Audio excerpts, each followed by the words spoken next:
എല്ലാവർക്കും മറ്റൊരു വീഡിയോയിലേക്ക് സ്വാഗതം. നമ്മൾ എല്ലാവരും മൊബൈൽ ചാർജ് ചെയ്യുമ്പോൾ ഒരിക്കലെങ്കിലും ചാർജർ കയ്യിലെടുത്ത് നോക്കുമ്പോൾ ചൂട് അനുഭവിച്ചിട്ടുണ്ടാകും. ചിലപ്പോൾ ചെറിയ ചൂട്, ചിലപ്പോൾ വളരെ കൂടുതലായി ചൂടാകുന്നത് പോലും കാണാം. ചോദ്യം ഇതാണ്, ചാർജർ ചൂടാകുന്നത് നോർമലാണോ അതോ അപകട സൂചനയാണോ? എന്താണ് ഇതിന്റെ യഥാർത്ഥ കാരണം? ഇന്ന് ഈ വീഡിയോയിൽ ഫോൺ ചാർജർ എന്തുകൊണ്ട് ഹീറ്റ് ആകുന്നു എന്ന് വളരെ സിമ്പിളായി എക്സ്പ്ലെയിൻ ചെയ്യാം. ഫോൺ ചാർജർ ആക്ച്വലി ഒരു ചെറിയ SMS ആണ്, അതായത് സ്വിച്ച് മോഡ് പവർ സപ്ലൈ ആണ്. ഇത് 230 വോൾട്ട് AC കറണ്ടിനെ 5 വോൾട്ട് DC ആക്കി മാറ്റുന്നു. നമുക്ക് ഈ ഒരു ചാർജർ അഴിച്ചിട്ട് SMVS ൽ എന്തൊക്കെയുണ്ടെന്ന് നോക്കാം. ചാർജർ കൂടുതൽ ചൂടാകാനുള്ള കാരണം എന്താണ്? ഓവർലോഡ് തന്നെയാണ് ആദ്യത്തെ കാരണം. ചാർജർ റേറ്റിംഗ് 5 വോൾട്ട് 2 ആംപിയർ ആണെങ്കിൽ അതിലധികം ലോഡ് ഉപയോഗിച്ചാൽ ഇന്റേണൽ കോമ്പണന്റ് സ്ട്രെസ് ആവുകയും കറണ്ട് കൂടുതൽ ഫ്ലോ ചെയ്യുകയും ഹീറ്റ് കൂടുകയും ചെയ്യും. അടുത്ത കാരണം ചീപ്പ് ക്വാളിറ്റി ചാർജർ ആണ്.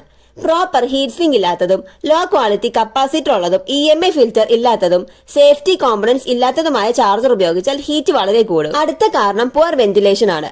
ബെഡിന് മുകളിലും പില്ലയുടെ മുകളിലും ചാർജർ വെച്ചാൽ ഹീറ്റ് എസ്കേപ്പ് ആവില്ല, ടെമ്പറേച്ചർ ഉയരും.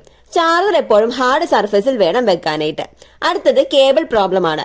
ലോ ക്വാളിറ്റി കേബിൾ ഉപയോഗിച്ചാൽ റെസിസ്റ്റൻസ് കൂടുകയും വോൾട്ടേജ് ഡ്രോപ്പ് ഉണ്ടാവുകയും ചാർജർ കൂടുതൽ കറണ്ട് സപ്ലൈ ചെയ്യാൻ ശ്രമിക്കുകയും ഹീറ്റ് കൂടുകയും ചെയ്യും. നമ്മൾ ഈ കാണുന്നതാണ് SMVS.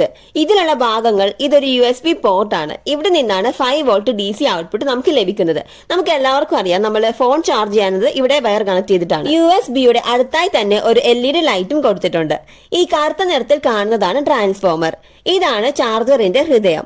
230 വോൾട്ട് ഹൈ വോൾട്ടേജിനെ ചെറിയ ഹൈ ഫ്രീക്വൻസി AC ആക്കി മാറ്റി ശേഷം ലോ വോൾട്ടേജിലേക്ക് കൺവേർട്ട് ചെയ്യുന്നത് ട്രാൻസ്ഫോമർ ആണ്. ഇതിൽ C4, C3, C7, C2 എന്നിങ്ങനെ പച്ച നിറത്തിൽ സിലിണ്ടർ രൂപത്തിൽ കാണുന്നത് കപ്പാസിറ്ററുകളാണ്.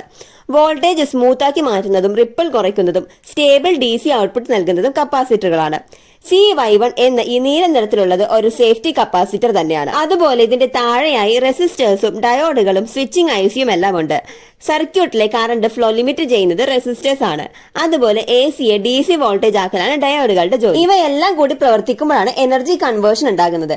എനർജി കൺവേർഷൻ ഉണ്ടാകുമ്പോൾ ചെറിയ ഹീറ്റ് ഉണ്ടാകുന്നത് കംപ്ലീറ്റ്ലി നോർമൽ ആണ്. എന്നാൽ കൈകൊണ്ട് പിടിക്കാൻ പറ്റാത്ത രീതിയിൽ ചൂടാകുന്നത് ഡേഞ്ചറസ് ആണ്. ബേണിംഗ് സ്മെല്ല് വന്നാൽ ഉടൻ അൺപ്ലഗ് ചെയ്യണം. ചാർജർ കേടാകുമ്പോൾ ഉണ്ടാകുന്ന ലക്ഷണങ്ങളാണ് ക്രാക്ലിംഗ് സൗണ്ട്, പ്ലാസ്റ്റിക്കിന്റെ സ്മെല്ല് വരിക, അതുപോലെ ഔട്ട്പുട്ട് അൺസ്റ്റേബിൾ ആവുക, മൊബൈലിന്റെ ചാർജർ സ്ലോ ആവുക.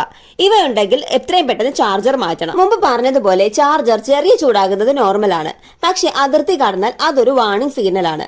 നിങ്ങൾ ചെയ്യേണ്ടത് ചീപ്പ് ചാർജർ ഒഴിവാക്കുക, ഒറിജിനൽ ചാർജർ മാത്രം ഉപയോഗിക്കുക.